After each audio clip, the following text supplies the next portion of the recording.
सामने सामने सर, सामने सामने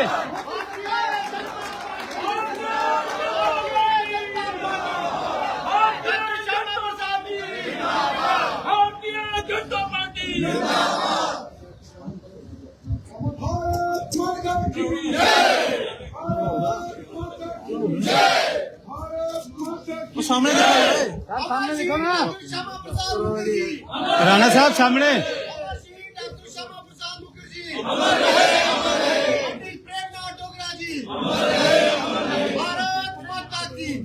भारतीय जनता पार्टी जिंदाबाद।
रविंद्र राणा जी क्या कहेंगे? आज 44वां फाउंडेशन डे, 44वां 1980 की बात करें तो ये बताइए।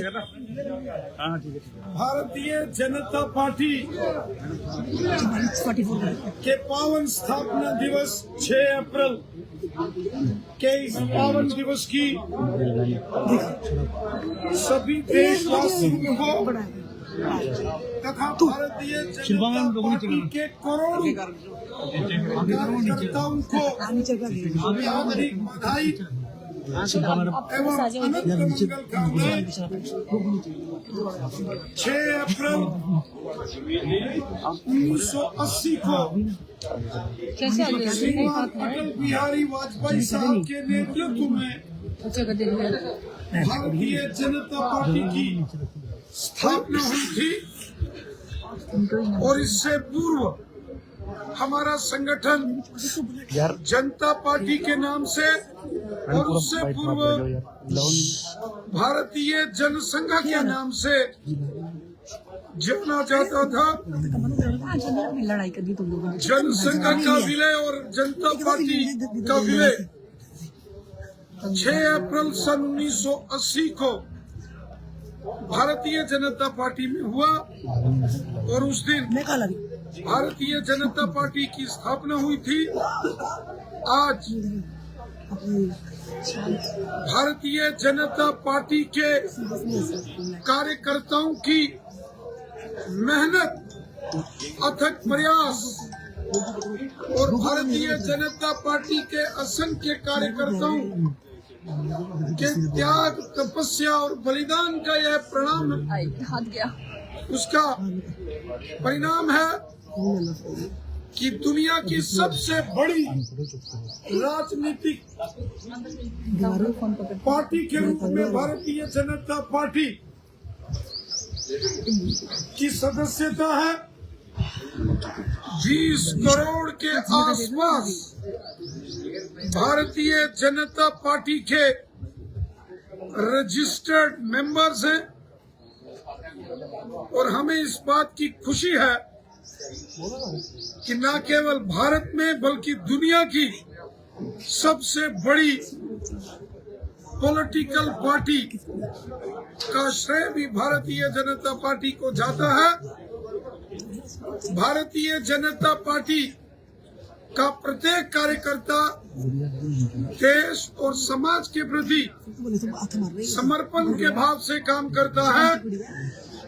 भारतीय जनता पार्टी के कार्यकर्ता मां भारती के सेवादार और सैनिक के रूप में कार्य करते हैं और भारतीय जनता पार्टी के प्रत्येक कार्यकर्ता का यह संकल्प है नेशन फर्स्ट, इस जज्बे को लेकर भारतीय जनता पार्टी के कार्यकर्ता लगातार मां भारती की सेवा में निरंतर कार्यरत हैं और आज 6 अप्रैल 2024 का ये जो पावन दिन है, मैं इस भारतीय जनता पार्टी के स्थापना दिवस पर अपने उन महान शहीदों को नमन करता हूं, पार्टी के वरिष्ठ कार्यकर्ताओं स्वर्गीय श्यामा प्रसाद मुखर्जी,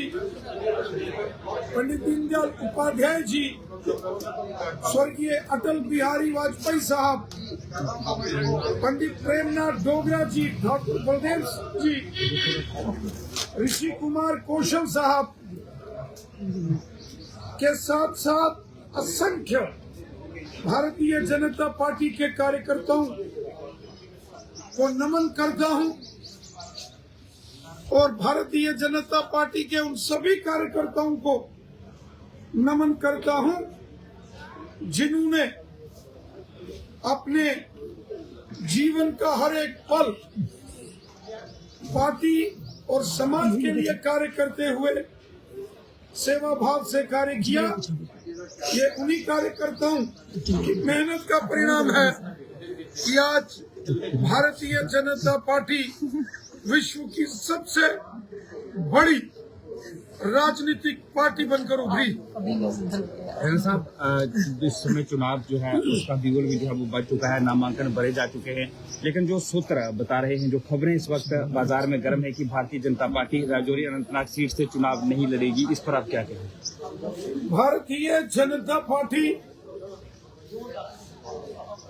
जम्मू कश्मीर की 5 लोकसभा सीटों पर चुनाव लड़ने की पूरी तैयारी में है।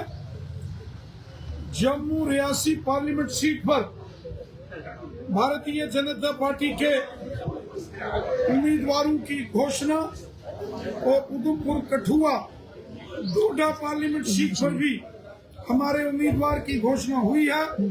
लगातार प्रचार प्रसार जबरदस्त तरीके से हो रहा है।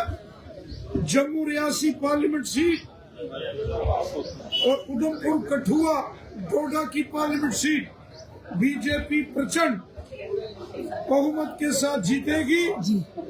यहाँ तक बात राजौरी अनंतनाग सीट का है या श्रीनगर और बारामूला का सवाल है।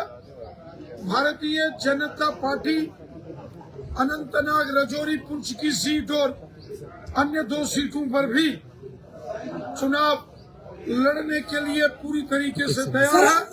हमारे कार्यकर्ता हर एक पोलिंग बूथ और पंचायत तक कश्मीर घाटी में भी भारतीय जनता पार्टी का मजबूत संगठन है, लेकिन इसका अंतिम निर्णय पार्टी के माननीय राष्ट्रीय अध्यक्ष और पार्टी का जो सेंट्रल इलेक्शन कमेटी है उन्होंने इस पर निर्णय करना। सर, अनंतनाग राजौरी की सीट पर बात है, वो कौन सा चेहरा होगा? क्योंकि लगातार नजरें गड़ी है इस सीट पर, बड़े बड़े दिग्गज इस रणभूमि में यानी उतरेंगे।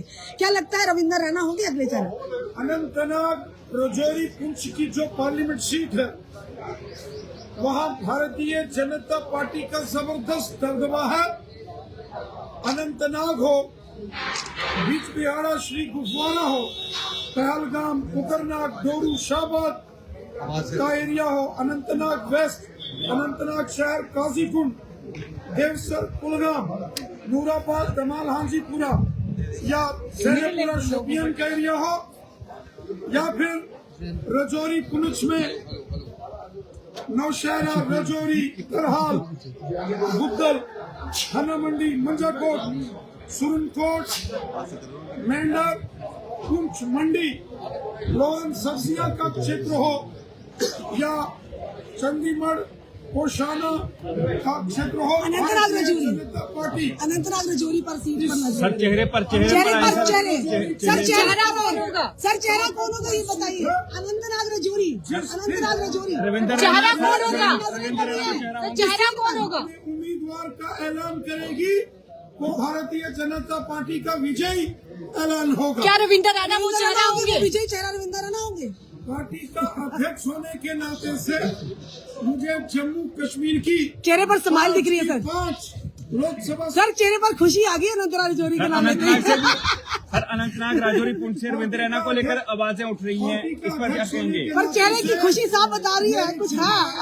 बीजेपी 5 लोकसभा की सीटों अनंतनाग रजौरी की हम बात कर रहे हैं, अनंतनाग रजौरी की बात कर रहे हैं जिस पर सबकी नजरें गड़ी हुई है। और आप- जनता पार्टी का ऐलान होगा तो विपक्षी खेमे में आपको कोई नजर नहीं गुलाम आएगा। नबी आजाद का बड़ा चेहरा अनंतनाग सीट से उतरा है, भाजपा टक्कर दे पाएगी। जनता से बड़ा कोई नहीं होता। पर आपने कहा हाल ही में आपने एक सर आपने पोस्ट डाली, आपने कहा एनसी पीडीपी और कांग्रेस ये सीट को हारेगी, पर आपने गुलाम नबी आजाद की पार्टी का नाम नहीं लिया। क्या लगता है अंदर से कोई खिचड़ी पक रही है सर? भारतीय जनता पार्टी की जीत होगी, कमल खिलेगा और शान से चाहे डीएपी साथ हो कश्मीर में भी कमल का फूल खिलेगा।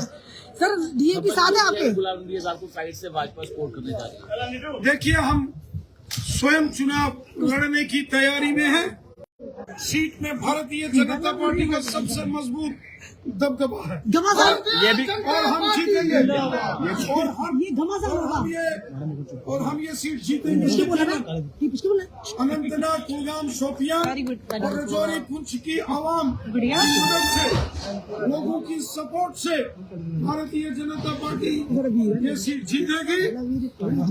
रजौरी पुंछ और अनंतनाग सीट पर चाहे पहाड़ी कबीले के लोग हों, गुजर बकरवाल कबीले के लोग हों, ओबीसी या हमारे कश्मीरी भाई बहन हो, सब कंधे से कंधा मिलाकर इस वक्त भारतीय जनता पार्टी के साथ खड़े हैं। और मुझे विश्वास है जिस दिन पार्टी अपने उम्मीदवार का ऐलान करेगी वो केवल उम्मीदवार का ऐलान नहीं होगा, वो जीत का। अनंतनाग रजौरी पुंछ में जीत का ऐलान होगा। सर आपके जो